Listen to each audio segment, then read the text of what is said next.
Bismillahirrahmanirrahim. Assalamualaikum warahmatullahi wabarakatuh.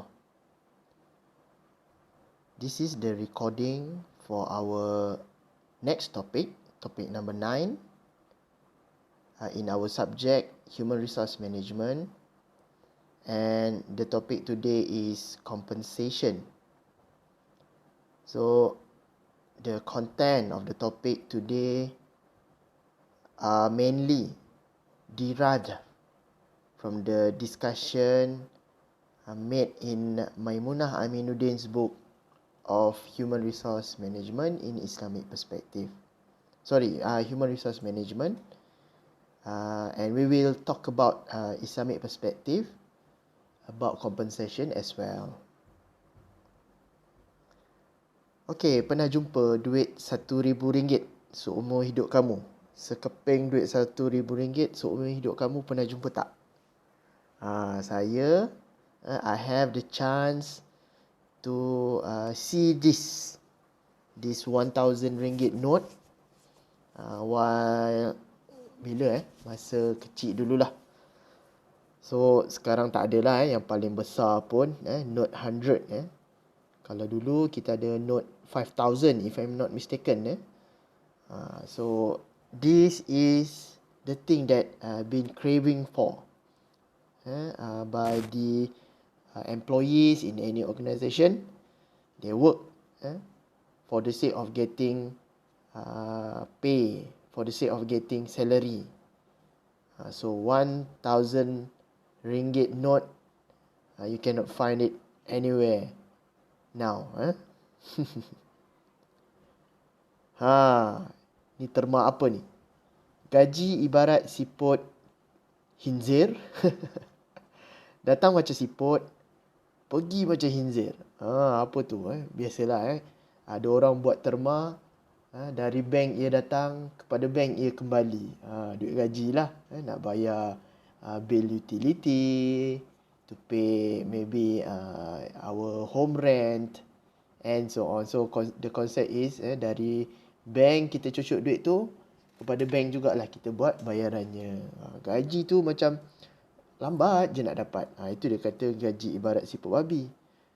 Datang macam siput, tapi pergi macam khinzir, iaitu cepat betul duit tu habis. Itu normal lah bagi kehidupan seseorang yang berduit ataupun bergaji lah. Okay lah, so enough with all the introduction. Now these are the learning objectives.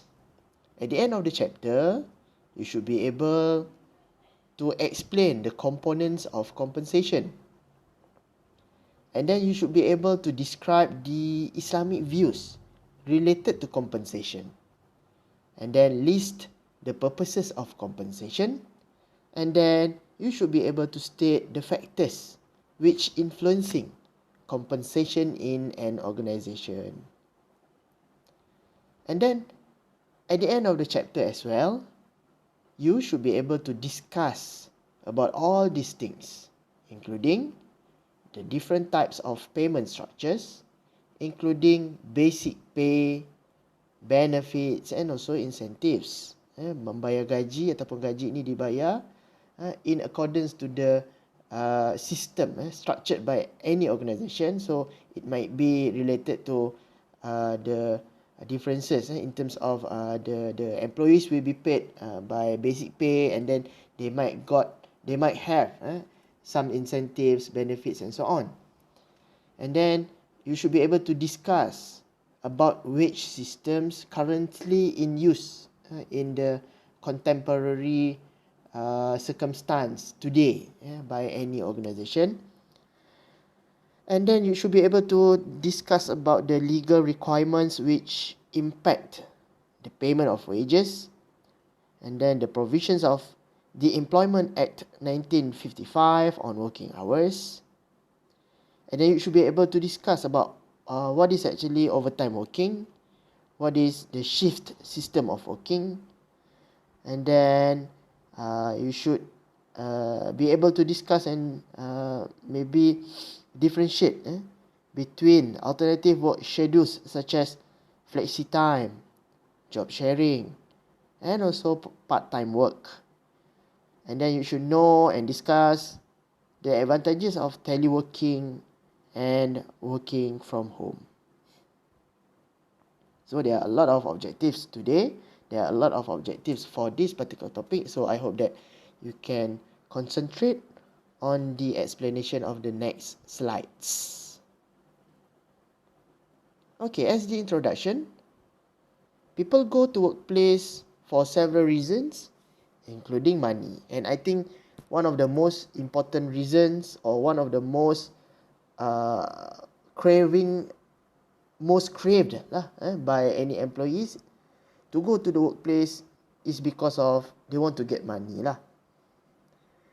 People need to earn and sustain a desirable way of life through their knowledge, skills and attitudes for which they expect to be compensated fairly. What is compensation? So compensation is one of the HRM functions which deals with every type of reward individuals receive in the organization. Not only salary, but might also be any other rewards, such as benefits, such as perks, okay, or incentives received by the employees in any organization. And then compensation is the exchange of what an employee gives to an employer as an input in returns for output. So a worker will work hard, will follow all the instructions by the organization, by the manager or superior, and then at the end of a period of time, maybe after a week, after 2 weeks, or after a month, or maybe after a day, the input being given by the workers will in return giving them the output, the payment, the salary, the money, and so on. According to Mondi, No, and Primox, they assert that compensation as any type of reward that individual workers receive in return for their labor, work, or job. Compensation must be in line with the objectives and strategies of organization. It is a kind of barter relationship, barter system lah, between employers and also the employees. Employees offer their knowledge, skills and attitude, their commitment and loyalty, and then employers provide financial and non-financial benefits for the workers because of the knowledge, skills, attitude, commitment and loyalty given by the employees.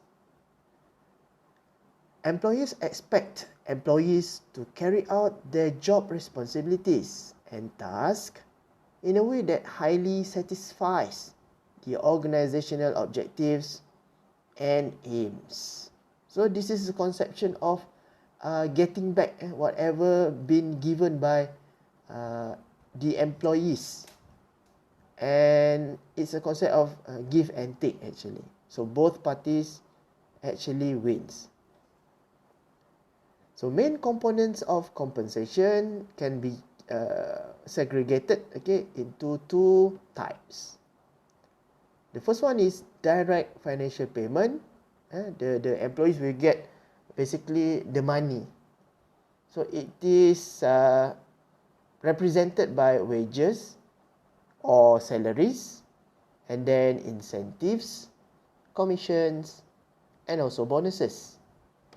While the second component of compensation, we call it as indirect financial payment. It is not in terms of the physical money, but it is indirectly a kind of financial payment. So it been represented by maybe insurance, vacations, and others.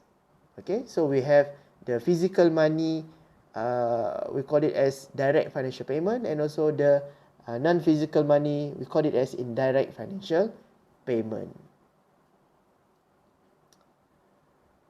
Let us move to the Islamic perspective on compensation. employer is responsible to pay fair remuneration, to pay fair compensation package to his employees. Wages must be fair enough to be paid and to be received by both parties. There are several methods of remuneration like piecework. And one kind of remuneration, we call it as piecework, in which earnings are related to what the worker produces. If a worker maybe produce 10 output, like what we have discussed several weeks ago or last week, okay. If we if an employee produce 10 kopok lekor, so he will earn a piecework kind of remuneration for that 10 pieces of kopok lekor. If he can produce more, maybe 20 or 50, so if it is in accordance to the piecework remuneration system, so the employees will be given the pay for 20 or 50 kopok lekor that he produced. So this is what we call as piecework remuneration. And then if a worker produces average standard outcome, so he gets his wages or salary. For example, if a worker if a clerk work at an organization, so he might or she might got at the end of each month the wages or salary because he produces average standard outcome, which is the same from month to month. If he produces beyond the standard, he deserves any additional remuneration called incentive or bonus. For instance, the worker in kopok lekor factory, so if the normal production rate around maybe 20 or 30 kopok lekor per day, and then he works for about 22 days in a month, so if he can produce maybe 10% or 20% more than what is expected as standard outcome of from the organization, so that particular kopok lekor worker can get what we call as bonus or also incentive because he deserves the additional remuneration because of the additional outcome or output. As Allah said in Surah An-Nahl, ayat number 97, whosoever acts righteously, whether a man or woman, and embraces belief, we will surely grant him a good life, and we surely grant such persons their reward according to the best of their deeds. So talking about remuneration package, it can be divided into 3 kind of packages. Number 1 is wages, and then benefits, and the third one is incentives.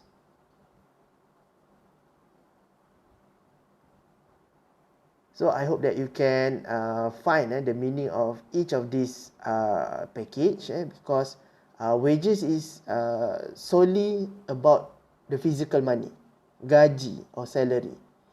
Benefits can be the non-monetary, the non-physical money kind of remuneration.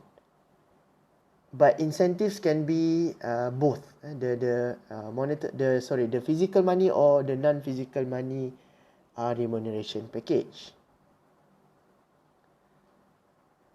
So we move to purpose of compensation. Why we have compensation and also compensation system in an organization. So if it is in accordance to employer's goal, so the purpose of compensation is to maximize profits, to have an attractive package so that the best workers can be attracted to work with that particular organization if any compensation package is interesting or attractive. For example, there are two shops, kedai runcit lah. So these two shops, they have open the recruitment for cashier position. So the first shop maybe offers 1,000 ringgit per month, but the second shop offers 1,000 ringgit per month, but in the same time, that particular person can take anything in the shop, not more than 10 ringgit per day.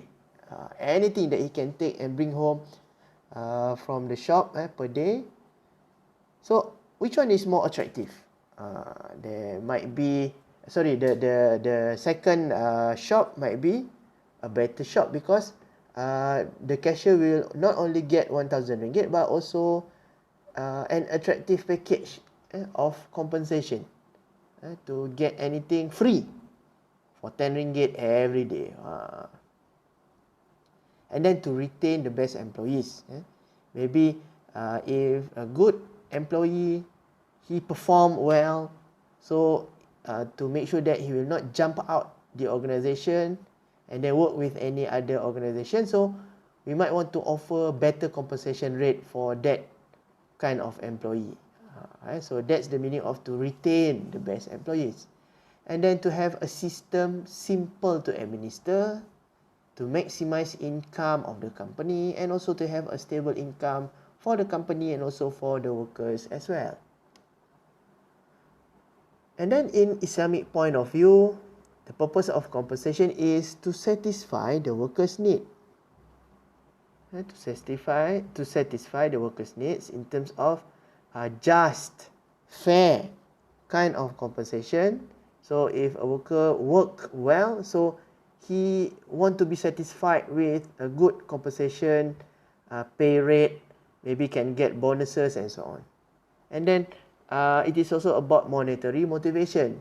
What can we say? People go to the workplace because of money, and any other kind of objectives. But if a good compensation been offered by an organization, so this is a kind of motivation.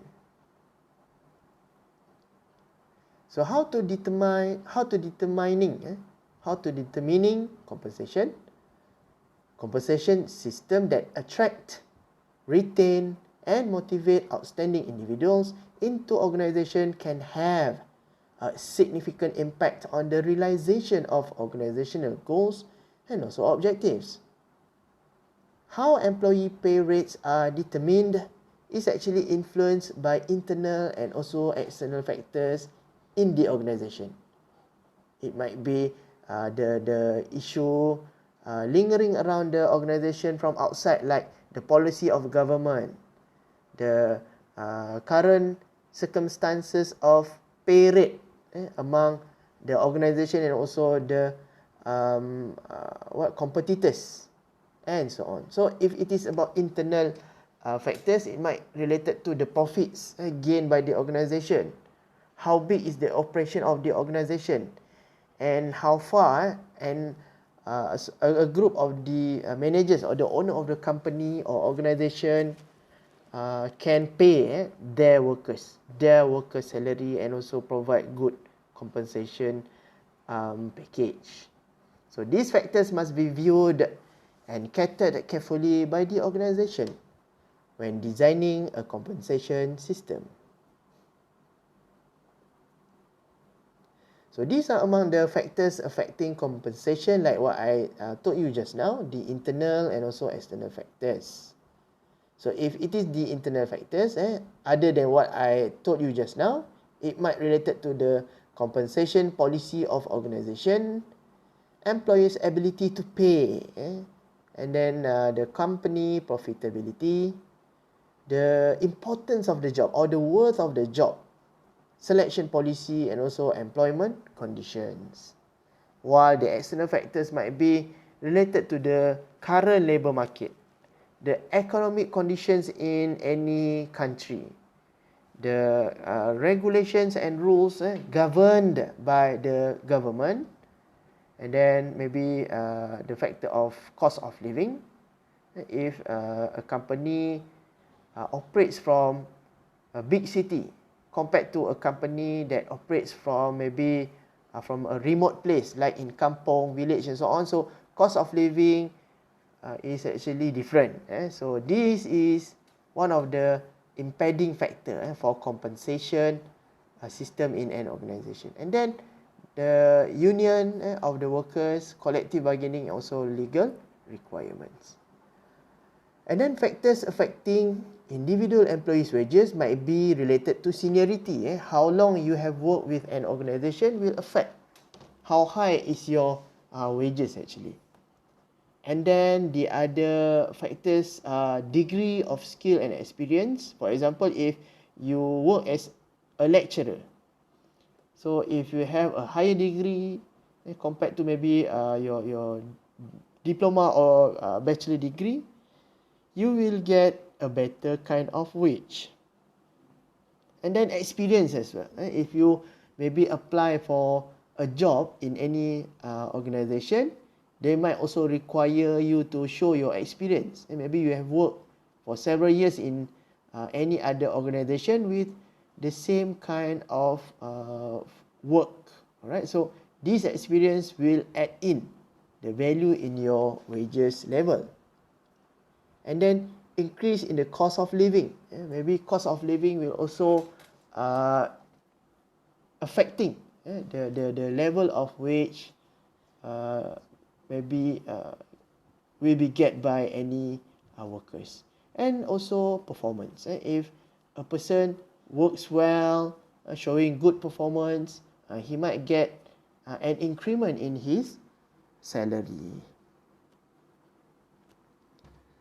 And then Islamic labor system in Quranic view, basically it is based on a system of justice and fairness. Employers always want to pay as little as they can, biasa. But ask workers to work as much as they can. While workers always want to work as little as they can. But always ask employers to pay as much as they can. So biasalah yang ni. So dalam hal ini, in this particular sense, if we follow Islamic teaching about labor system, so it is basically related to the system of justice and also fairness. The employers should treat their workers as partner, even as family members, through these ways. Number one, give sufficient remuneration and assign with fair responsibility. Number two, treat employee indifferently.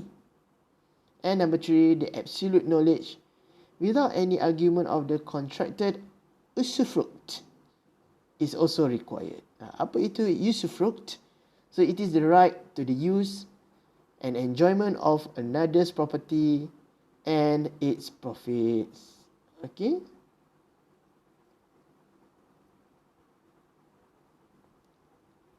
So next is about development of compensation system. The main objective of any compensation system of employees is based on establishing equitable wage and salary structure, depending on their jobs and their level of performance in their job.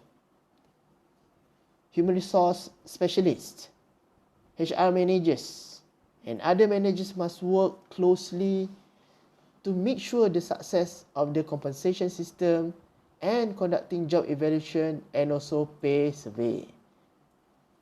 Key success in establishing good and fair compensation system is entirely examining different job ranges within the organization.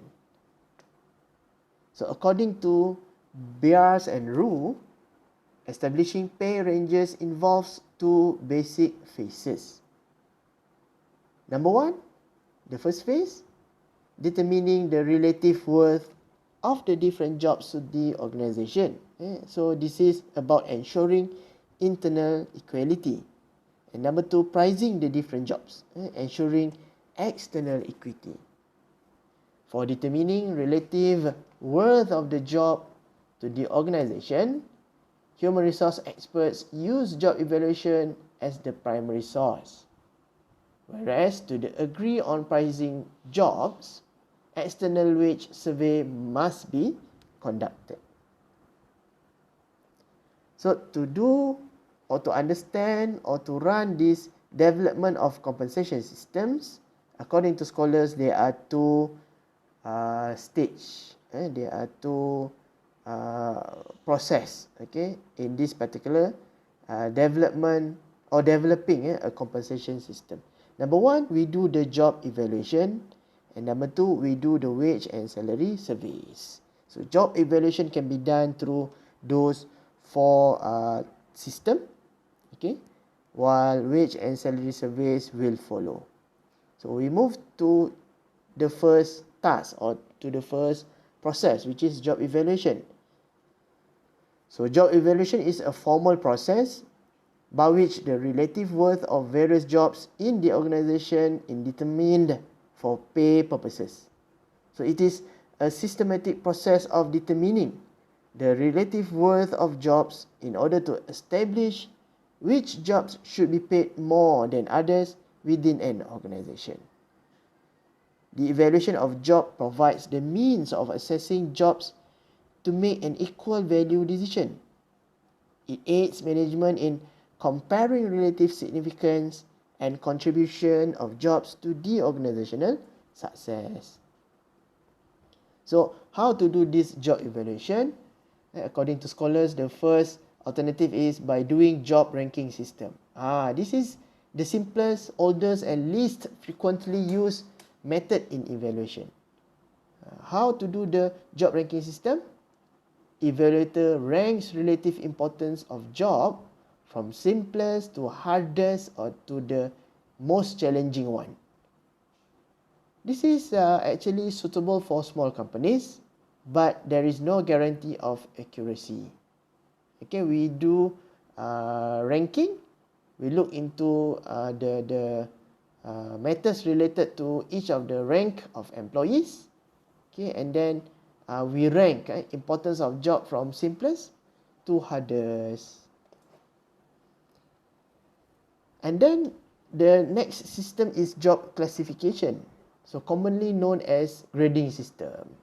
It allows grouping certain type of jobs into classification or grades on the basis of differences in duties, responsibilities, skills, working conditions, and other related factors. So how to do this job classification system? First, number of required classes determined. Second, definition of each class described. Third, the relative worth of each job determined by comparing its description with the description of each class and assigning the job to the appropriate class. It is quick, it is simple, but not really precise and specific because it evaluates the job as a whole. The third system, we call it as point system, and this is most widely used by human resource experts because it is sophisticated and has reasonable objective. Evaluators use quantitative point scale to the extent that they have a specific application, computer or online application to run this point system job evaluation. So it comprises of values or weights given to each jobs, and then evaluators interviews job holders or use job descriptions in order to identify points on the scale. So points in the scale indicate skill required, degree of mental and physical effort needed, responsibility demanded, degree of danger in working conditions, and also any other factors. Next, we call as factors comparison system. So this system evaluates and then make comparison between the results against 5 collective job factors. And this is so important. These 5 collective job factors is so important in this factors comparison system. Number 1 is about responsibilities related to money, human resource, records, and supervisor responsibilities of the job. Number 2, related to skill, which is a facility in muscular coordination and training in the interpretation of sensory requirements. Number 3, related to physical effort. Maybe the effort of doing a job is being evaluated by looking how the worker sitting, standing, walking, lifting, moving, and also others. The fourth factor might be the mental effort, to look into the level of intelligence used to do a job, to look into the capacity or capability to do the problem solving, to give reasoning, also to have imagination while working. This might related to maybe works that use mental, not merely on physical. And then the next factor is working conditions. Environmental factors such as how a worker can bear the noise in the workplace, the issue of ventilation, air ventilation, and then the issue of hours of working, the issue of dealing with heat and hazardous workplace, fumes, and also cleanliness. So these are the five maybe factors which been evaluated by organization, and the evaluators will make the comparisons among the workers who run or who perform his job by all these responsibilities, skills, physical effort, mental effort, and also working conditions. And then the second part in development of compensation system is about wage and also salary surveys. So this also called market surveys.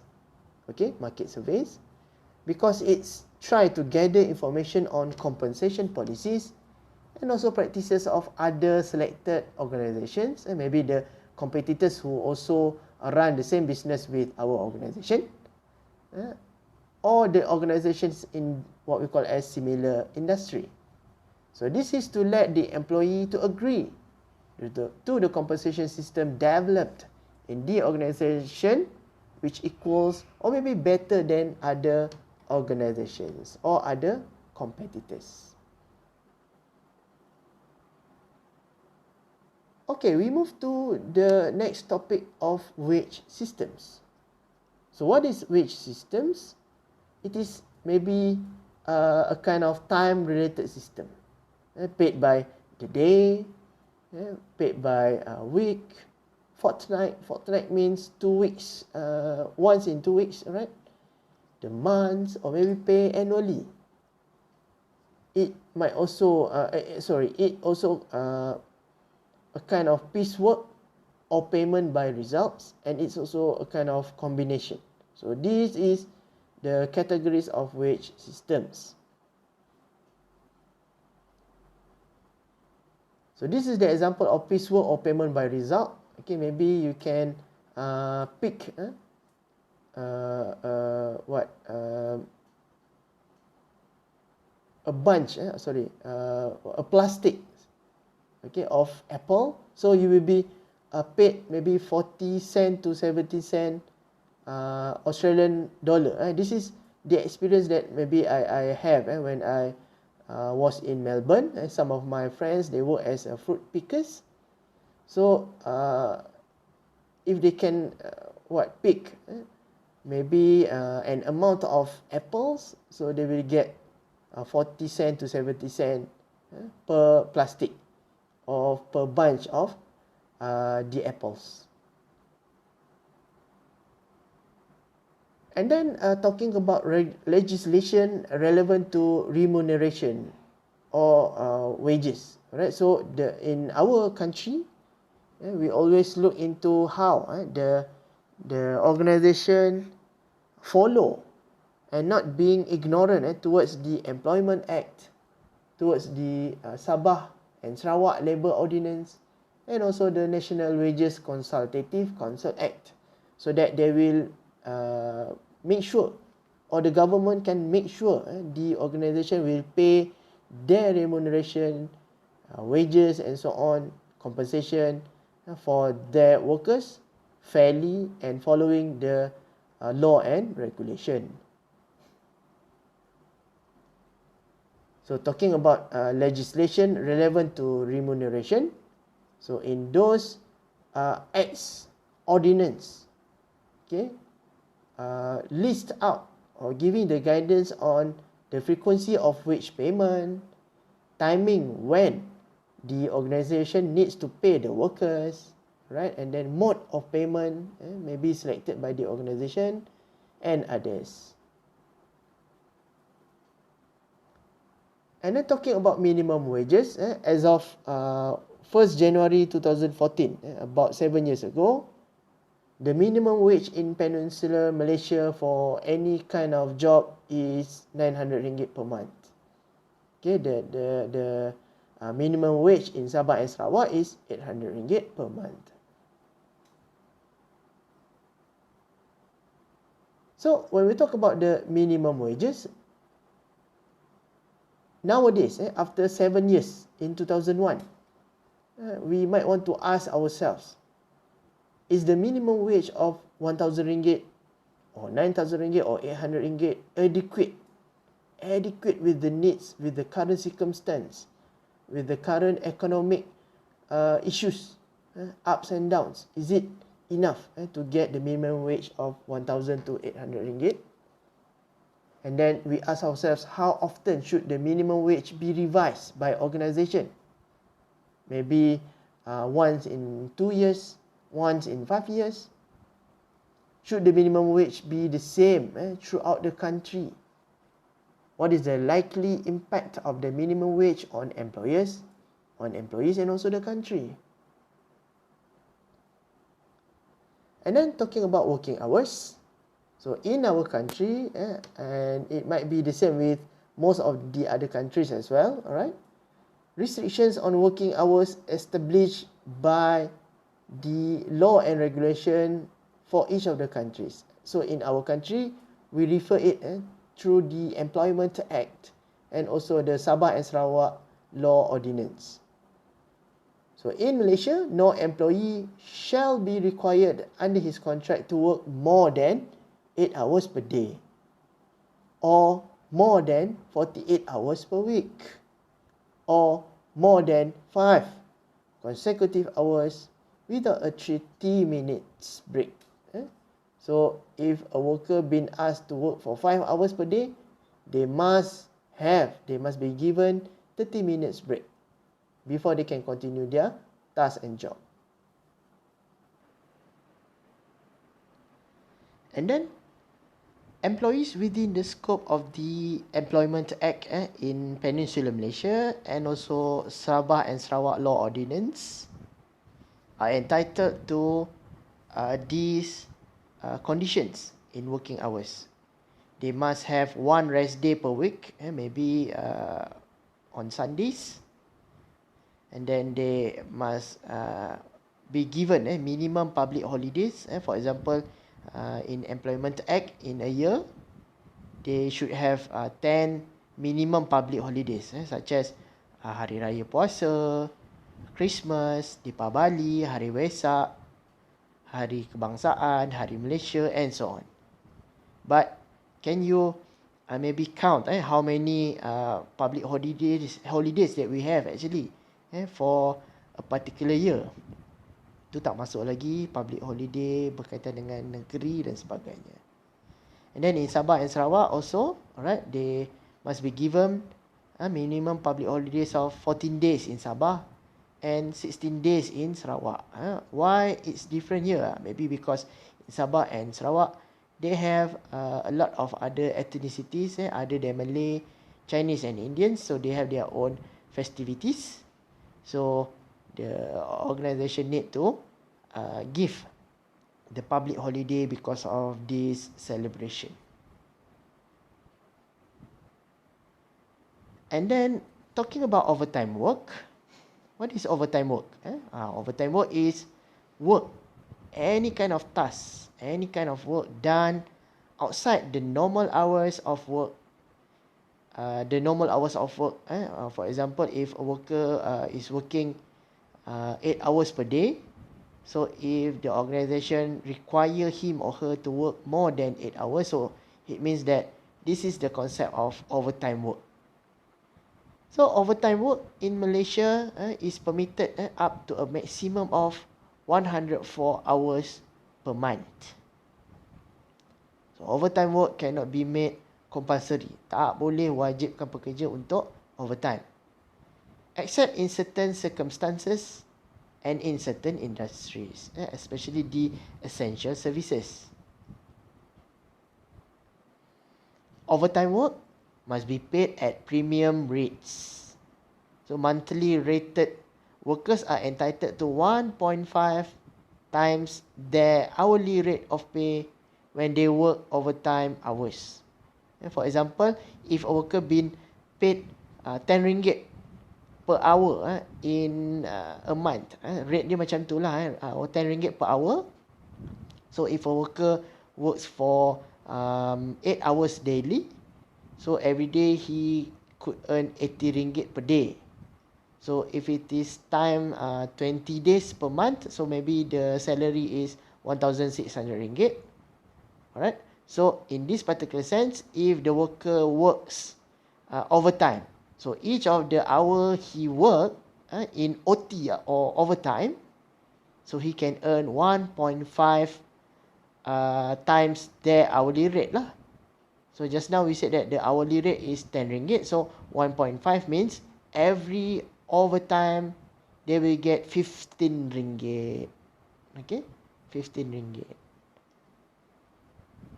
An employee may not be permitted to work more than 12 hours per day, inclusive of overtime. So it means that if worker normally work for 8 hours per day, so if the government or the law and regulation permitted only 12 hours per day, so it means that a worker can work for overtime in about maximum of 4 hours per day.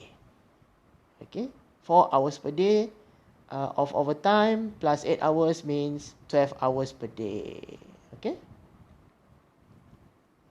so there are advantages and there are also disadvantages of overtime work.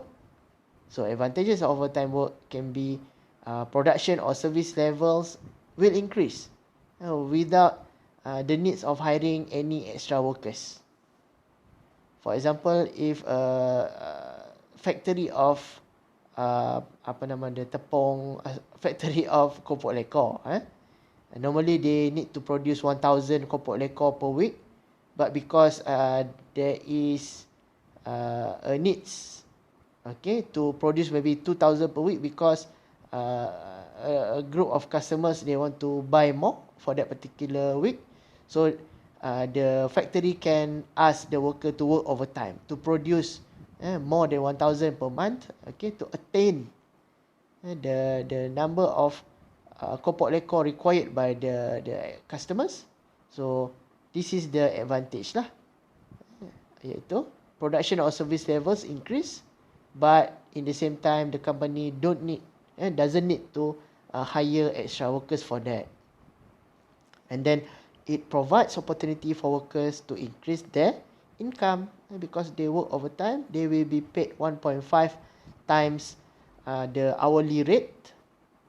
So this is a win-win kind of situation lah. But there are also disadvantages. For example, the company need to pay higher cost per hour of labor. Instead of paying maybe 10 ringgit for overtime, they need to pay 15 ringgit. And then it may also cause fatigue, kepenatan, which can lead to accidents among the workers. And then may cause dissatisfaction among workers because only some of them been given the chance to OT and the others cannot do, because maybe the selective kind of manager that try to get the best worker to do overtime so that the work will be at the quality par with the needs of the organisation. And then there is a term of shift work. Shift work. So there are types of shift work and you can read by yourself, through Maimunah Amiduddin's book. So we have double day, we have what we call as triple shift, continuous or semi-continuous, split shift, rotating or fixed shift. I hope that you can find this by yourself, right, in the book of Maimunah Amiduddin. But talking about shift work, I take one example of these types of shift work. For example, triple shift. So triple shift means in one day, the organisation will maybe the factory will operate for 24 hours. So if there are triple shifts there, right? So every 8 hours, there will be a group of workers to work in that particular shift. For example, morning shift for 8 hours, they will work from 8 to 4, for example. Okay, and then the second shift, we call it as evening shift. They will work from 4 to 12, for example. And then the third shift, and the night shift, they will work from 12 a.m. to 8 a.m. So this is what we call as triple shift. So some questions arisen when we talk about shift work. Does shift work cause health problems? And because normally we do activities at day, but we sleep and have a good rest at night. But what about the biological body clock of a worker that need to work at night and they need to get rest at day? So can this cause health problems? And then, are shift workers as productive as non-shift workers, those who work in contemporary working time, right, 8 to 5, compared to shift work, those who work evening or night shift? Are they as productive as the non-shift workers? And then, what are the costs of shift work? And maybe the company need to pay more in terms of the utility bills, and the use of electricity, and maybe the use of water, and so on. And then, talking about compensation, wages and remuneration, we need to know that there are several other alternative work scheduling, okay, other than shift and also overtime work. We call it as flexi time. Flexi time means a worker been given the chance to finish his task at any time he likes to do it, but they have time frame lah. Maybe a kind of ad hoc project. So a worker need to maybe write 5 essays to be published in a newspaper, maybe a magazine. So in a week, okay, the organisation give that particular worker flexi time to do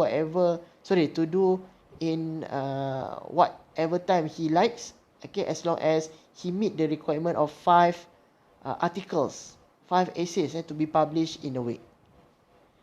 And then we have the conception of job sharing, part-time working, teleworking, and also home working. So you can browse this through the internet, or you can have the understanding by reading Maimunah Aminuddin's book. So that's all. Thank you very much, and see you in the next chapter. Thank you.